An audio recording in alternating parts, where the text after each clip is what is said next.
পাশের বাসা বাচ্চাদের স্বর্গরাজ্য। এখানে বাচ্চারা সারাদিন চিল্লাচিল্লি করে, খেলে, দুষ্টুমি করে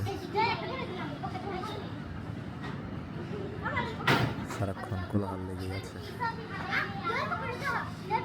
এই যে আরও কয়েকজন আসছে খেলায় যুক্ত হতে। আসলে শহর মফস্বলে খেলার জায়গা না থাকায়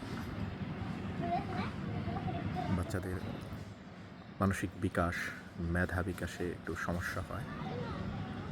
তো 4-5 শতাংশ জায়গা কিনে পুরোটাই বাড়ি না করে সামনে একটু জায়গা রাখা উচিত, একটু পায়চারি করার জন্যে, গাছপালা লাগানোর জন্যে, কিংবা একটু নিঃশ্বাস নেওয়ার জন্য।